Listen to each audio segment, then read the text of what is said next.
ọmọ Lágelú rọra bínú jogun ó sinmi wọ́n ti ní togun là á kò bàdàn. ọmọ Lágelú ọmọ ọ̀rọ̀ apáta má fi dà tí pa ọta sílẹ̀ kíjà ó tó dé ẹni tá a bẹ̀ pé ó má jagun mọ́ títún léwó ogun Ìbàdàn ọmọ ajoro sùn.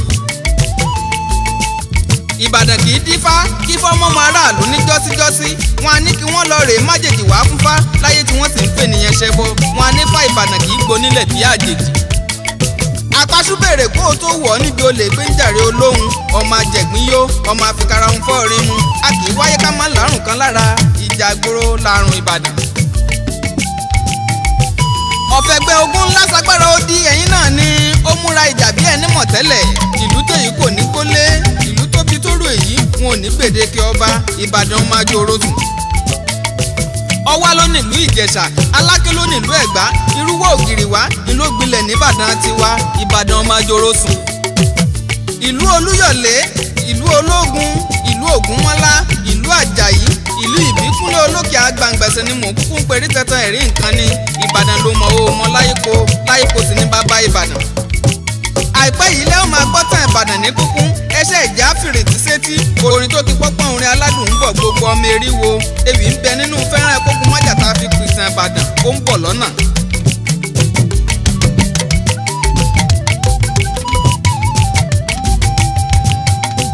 èrò ó yá ẹ jẹ́ ká dìjọ gbọ̀nà Ìjẹ̀bú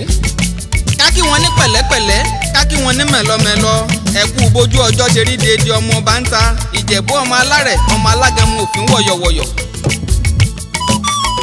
Ìjẹ̀bú ti kúrò lágbègbè lásán wọ́n kọ́ lápò wọ́n dìlú ńlá wọ́n kọ́ bọ́kọ̀ wọ́n tàn kiri jánú ilé jánú oko abúlẹ̀ sowó ọmọ Ìjẹ̀bú ṣèyàn.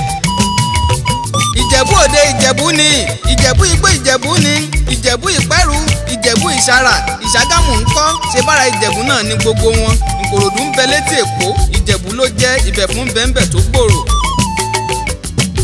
ẹ̀wẹ̀ só èmi kì í yẹ̀yàn ọmọ Ìjẹ̀bú ọmọ abúlẹ̀ sowó ọmọ alárẹ̀ ńlẹ̀ ọmọ alágẹmọ mẹ́rìndínlógún olówó sílẹ̀ sálẹ̀ yín kékeré Ìjẹ̀bú owó ni àgbà Ìjẹ̀bú owó ni ọkùnrin Ìjẹ̀bú owó ni obìnrin Ìjẹ̀bú owó ni ẹ̀yin lọmọ ìmọ̀lẹ́ afẹ́lẹ́jà. Ìjẹ̀bú ọmọ alárẹ̀ ọmọ Awùjalẹ̀ ọmọ báńtà ọmọ òrìṣẹ̀jẹ̀ ńlá bí onílé yìí ẹ̀ǹlẹ́ ń bẹ̀ ń ọmọ arígbá ńlá buwó ọmọ afọ́nwó bí ẹni fọ́yẹn gan Ìjẹ̀bú ọmọ afidipọ̀tẹ́ mọ́lẹ̀ àfìdípọ̀tẹ̀ bó bá ṣe pé tìjẹ̀bú Òde kọ́mọ ọlọ́tọ̀ ó gbọ̀n jolojolo ọmọ òrìṣàjẹ́ ńlá bí onílé yìí ọmọ abẹ̀já borí ọmọ Ìjẹ̀bú ṣèyìn. ọmọ alágbàlá àádéwúre dédé Ìjẹ̀bú ọmọ òṣùpáyọ lókè wọn ní ògún tó wọn lẹ́nu ọwọ́ rẹ̀ bá tókè ní kó tún un ṣe mo kí yín ọmọ ajagalúra ẹ̀ǹlẹ́ ọmọ arójòjòyè. Ìjẹ̀bú ọmọ arójòjòyè Ìjẹ̀bú ọmọ dàbúrèwé ọmọ awúre fàṣẹbanu ọmọ arígbá ńlá buwó nílé baba tó bí yín lọ́mọ ọmọ olówó tí joyè méjì pọ̀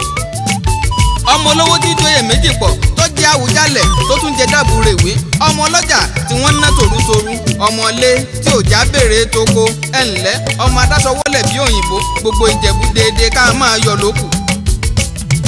Ìjẹ̀bú ọmọ alárẹ̀ ooo ọmọ agbọrunjagun ọmọ abẹ́rẹ́ òjé ṣọ̀wọ́n ọmọ afẹ́gbásáwó lókè ṣàgán ọmọ adẹ́rú bí ẹni dẹran ẹ̀ ní nǹkan ni ọmọ adẹ́rú bí ẹni dẹran nílé baba tó bí yín lọ́mọ ọmọ dági àké ọmọ ìmọ̀lẹ́ afẹlẹ̀jà ọmọ ajásin lójú tẹ ọ̀tá rẹ̀ ọmọ afẹ́fẹ́ agbìjalẹ̀ ọmọ alárẹ̀ ẹ̀wẹ̀ sóò ẹni Àwùjalẹ̀ kò rí tí ń lọ rèé béèrè káàkiri lọ́wọ́ orí ara wọn ẹni Àwùjalẹ̀ orí tí ń lọ rèé béèrè ọ̀rọ̀ wò. Túndé Balógun jagun aṣọ ó tán lẹ́nu ó kù níkùn ẹ jẹ́ ká sún síwájú ibi àbákórí kìdé ilẹ̀ àmì títì ẹ̀wù ayọ̀wọ̀ mọ́wọ́ ìjó ẹ jẹ́ ká kórí kílẹ̀. Transportis Nigeria Limited ọlọ́run gbádé fún sinimá tó dára nígbà gbogbo ṣáálọ̀jà àti wáyé iṣẹ́ tí kò lẹ́lẹ́gbẹ́ ọpẹ́lọpẹ́ ọlọ́run ọba tó ń ṣàlátìlẹ́yìn ojúlówó lọ́jà àti wá. ìgbà tuntun gbẹ ní í ṣe baálẹ̀ lódò àgbọn mi ìkọ̀ǹkọ̀ tuntun kọ̀ǹkọ̀ ní í ṣe baálẹ̀ odò Rascobis Nigeria Limited àràbà ni bàbá orí ni wọ́n tí ò ní dìrù láéláé táwọn gbàgbọ́gbì sinimá tó ń ti iléeṣẹ́ wọn jáde ẹ̀kún fọ́fọ́ iṣẹ́ tó pilẹ̀ tó halẹ̀ yàtọ̀ ìwé àdéhùn látọwọ́ Didungi Films ní sinimá tó pàṣàmọ̀ ìkìlọ̀ fún gbogbo alágbára má mèrò bá bọ̀ ọ̀lẹ́ ẹ ṣèyún léní ṣé kí n sọ látọwọ́ Ọ̀túnba Film gbàǹkọ̀gbì sinimá tó fàṣírí ìkọ̀kọ̀ hàn tó jẹ́ òye wa pé okùn ọmọ ìyá yìí púpọ̀ dòdòdó ẹ ṣèyún létí dápadà owó olówó látọwọ́ Semesi Film ní sinimá tó mú ìgboro ìlú tìtìtì tọ́kọ̀ wá wípé ẹgbẹ̀rún sàmú ò lè sàmúlùwẹ̀ Elédùmarè lọ́wọ́ èèwọ̀ ọ̀run látọwọ́ Banuso Films ní sinimá táyé ń pò kìkì ẹ̀kú kàyéfì wo lèyí ẹ̀jẹ̀ ìbálẹ̀ látọwọ́ Ṣadí Jubril ní sinimá tó fojú òṣìkà tán bojú ọ̀run hàn tó ní bolúwa bá ń bi ni ẹnìkan kì í bá a mọ̀ ẹ̀bọ ìsinmi gbagidari sinimá látọwọ́ Ṣadí Jubril tó mú odindi Yomi Fashlanso pàǹtìtì iṣu lórí káàkiri ìlú ní sinimá tí gbogbo ayé ń là wùtìwùtì tí wọ́n tún wà ń béèrè pé ṣókù oríkì orílẹ̀ látọwọ́ Babátúndé Balógun ìkó olókùn ẹ̀sìn jagun aṣọ pèdèpèdè ní fẹ́rẹ̀ DVD VCD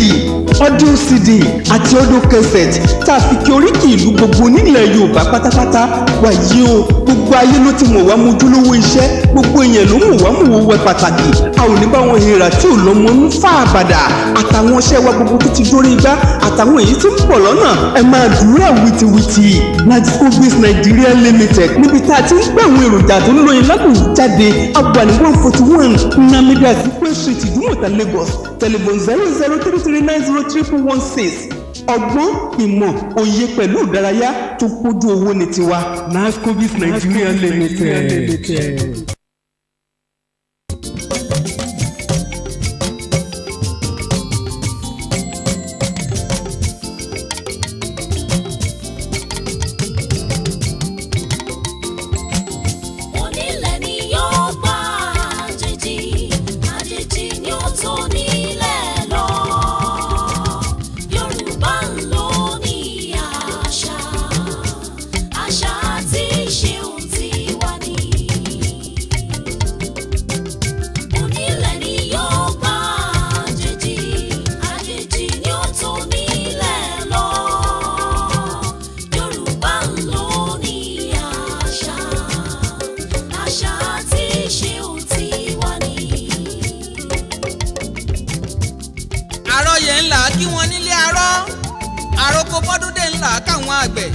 òòyà ń yà nítorí dìrí